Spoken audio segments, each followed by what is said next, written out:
सोचिए जब अपनी औलाद कहती है कि घर मत आना, कहाँ जाएगी।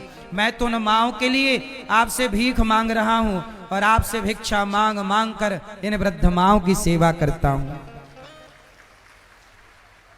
आपसे भिक्षा मांग मांग कर 150 बच्चों के पढ़ने लिखने की व्यवस्था करता हूं। आपसे भिक्षा मांग कर एक स्कूल बनाने जा रहा हूं, CBSE बोर्ड का, निःशुल्क बच्चे पढ़ेंगे। हम मरेंगे, याद रखना, जब अनिरुद्धाचार्य मरेगा तो हमारे चमड़े का तो जूता भी नहीं बनेगा। आप बताओ, जब आप लोग मरोगे तो आपके चमड़े का जूता बनेगा? अरे बकरा मरता है तो बकरे का चमड़ा ढोलक तबला में लगता है।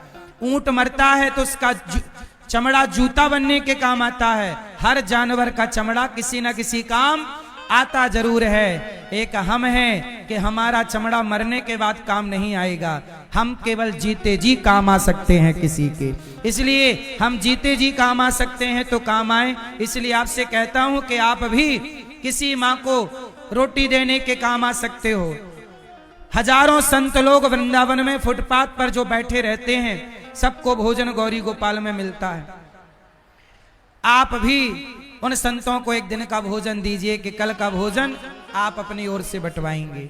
आप भी उन संतों को भोजन नहीं देंगे तो उन संतों को भोजन देगा कौन?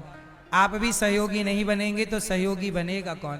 जब आपकी बेटी का बेटे का जन्मदिन आए, शादी की सालगिरह आए, तो जरूर एक दिन संतों को भोजन कराइएगा। और मैं इन संतों के लिए एक संत निवास भी बनाने जा रहा हूं कि जैसे वृद्ध माओं के लिए वृद्धाश्रम है, ऐसे संतों के लिए संत निवास हो।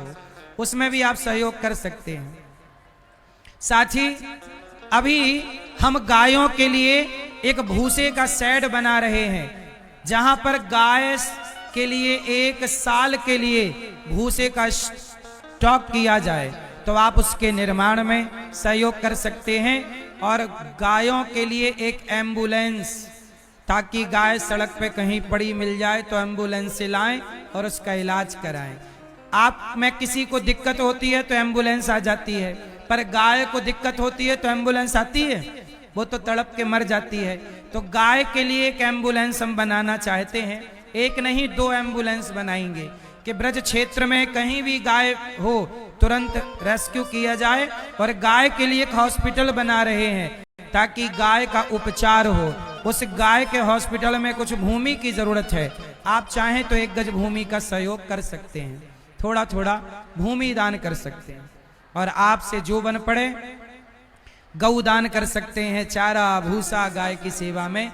आप में से कुछ भक्तों ने अपने हाथ आगे बढ़ाए हैं। कल रक्सौल की एक मैया बोली कि महाराज जी, ये मेरी ओर से कुछ सहयोग वृद्ध माओं तक पहुंचाना, संतों तक पहुंचाना, इसको भी वृद्ध माओं तक पहुंचाना, ताकि वृद्ध माँ संत हमारी ओर से रोटी खाएं।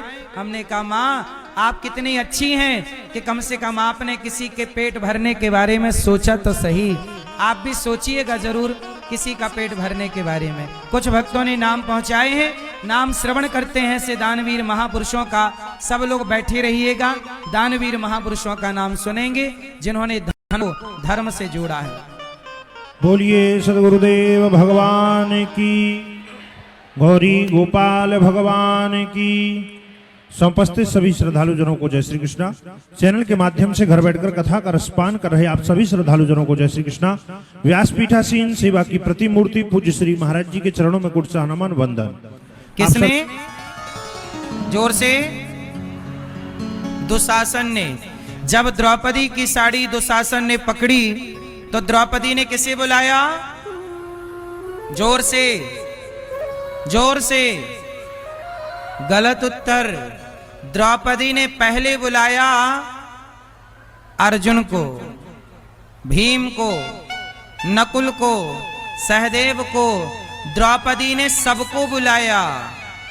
और जैसे ही अर्जुन को बुलाया तो क्या अर्जुन आए? द्रौपदी की रक्षा करने अर्जुन बढ़े? बोलो हाँ कि ना? क्या द्रौपदी की रक्षा करने अर्जुन आए? नहीं। क्यों?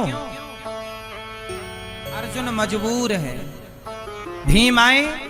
नहीं, मजबूर है। द्रौपदी ने सबको बुलाया। जब कोई नहीं आया तब द्रौपदी को लगा कि ये जगत के लोग बहरे हैं। जगत के लोग बहरे हैं। सुनने वाला कौन है? जगन्नाथ। जगत को बुलाकर समय ना बर्बाद किया जाए, डायरेक्ट जगन्नाथ को पुकारा जाए कि हे प्रभु अब आपके सिवा हमारा।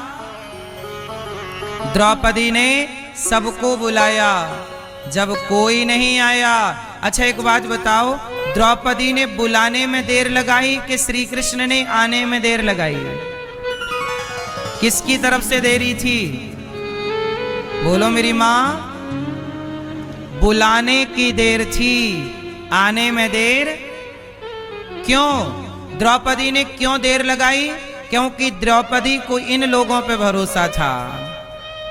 आप लोगों को भी पहले परिवार पे भरोसा होता है, आप लोगों को भी पहले संसार में भरोसा होता है। और भगवान कहते हैं कि जो मेरा भक्त है उसे पहले किसी पर भरोसा नहीं, पहला भरोसा भगवान पर होना चाहिए।